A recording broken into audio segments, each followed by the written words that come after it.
कहानी। नमस्कार बच्चों, कैसे हैं आप? मैं सिलसिला चंदना आपके लिए एक नई कहानी लेकर आई हूँ। ये जो कहानी है राष्ट्रीय पुस्तक न्यास यानी एनबीटी द्वारा प्रकाशित हरिकृष्ण देवसरे की चुनिंदा बाल कहानियां नामक पुस्तक से ली गई है। इसके चित्र उत्तम कुमार बालाजी ने बनाए हैं। तो बच्चों, यह एक ऐसी कहानी है जो एक कहावत से संबंधित है। इस कहानी को हरिकृष्ण देवसरे जी ने अप्रैल 1963 में लिखा था, जिसका प्रकाशन पराग बाल पत्रिका में हुआ था। तो ये कहानी है अकल बड़ी या भैंस, है ना? आपने ये कहावत सुनी है ना? चलो आज हम इस कहानी को सुनेंगे।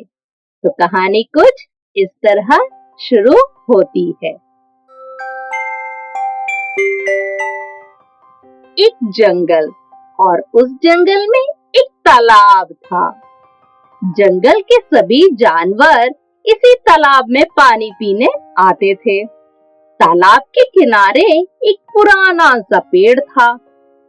उस पेड़ पर एक अकलू नाम का बंदर रहता था।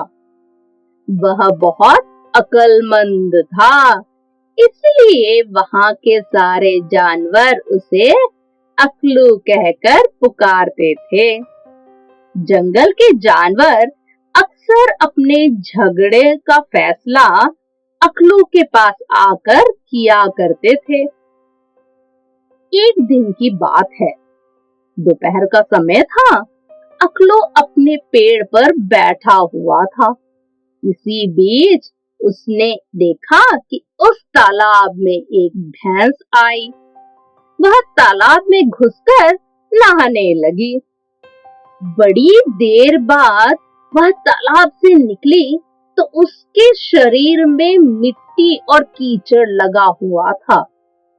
अकलू उसे देखकर जोर जोर से करके हंसने लगा। भैंस तो आखिर भैंस ही ठहरी, बिगड़ गई।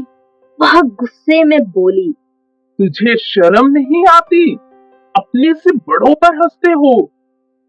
अकलू और जोर से हंसा और बोला, अरे तो ऐसा भी क्या नहाना कि शरीर में कीचड़ मिट्टी लगी रहे।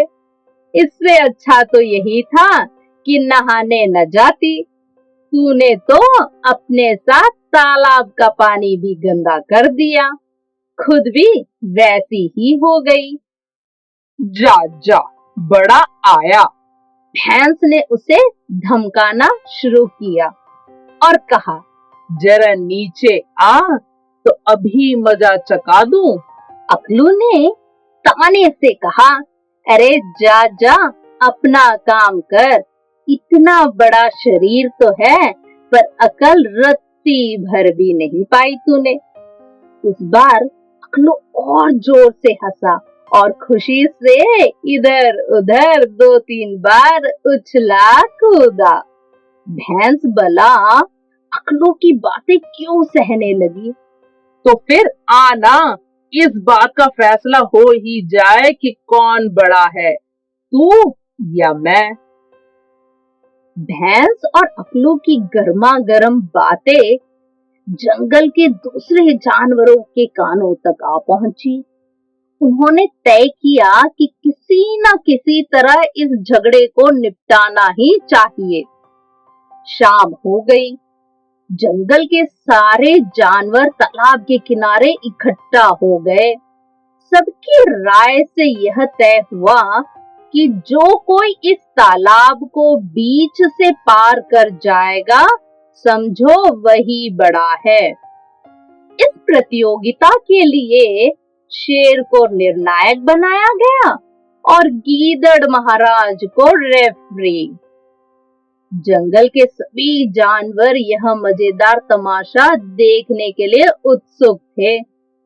वह सब तालाब के उस पार जाकर जम गए।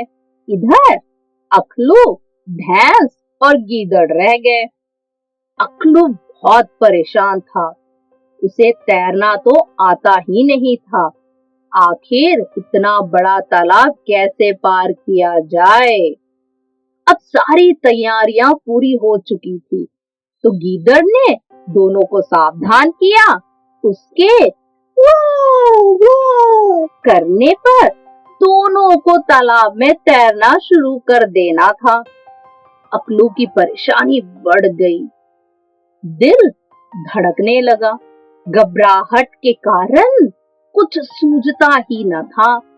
उसे डर था कि कहीं आज वह जंगल के सभी जानवरों के सामने मूर्ख न साबित हो जाए। अचानक गीदड़ ने जैसे ही पुकार लगाई, भैंस तैयार खड़ी थी। वह तालाब में पिल पड़ी। अब अकलू ने भी थोड़ी हिम्मत बांधी और अकल लगाई। अचानक एक तरकीब समझ में आ गई। अकलू खुशी से उछल पड़ा। उसने इस डाली से उस डाली 4 छलांगे लगाई और तालाब की तरफ झुकी हुई डाली पर जा पहुंचा। भैंस अभी थोड़ी ही दूर गई थी, बस अकलू वहीं से कूद पड़ा और धम से भैंस की पीठ पर आकर बैठ गया।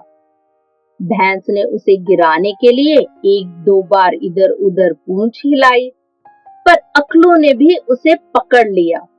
जंगल के जानवर अकलू की चतुराई देखकर चकित रह गए। वह अब यह देखने के लिए उत्सुक हो गए कि देखे पहले कौन पहुंचता है।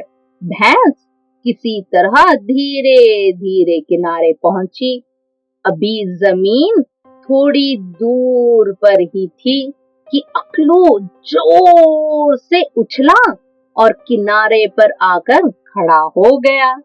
सारे जानवर अकलू की अकलमंदी पर और उसकी जीत पर खुशी से चिल्ला उठे।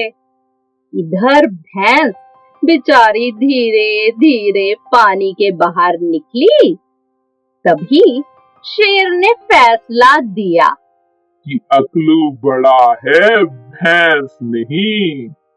और बच्चों, उस दिन से लोग कहने लगे कि आखिर अकल बड़ी या भैंस।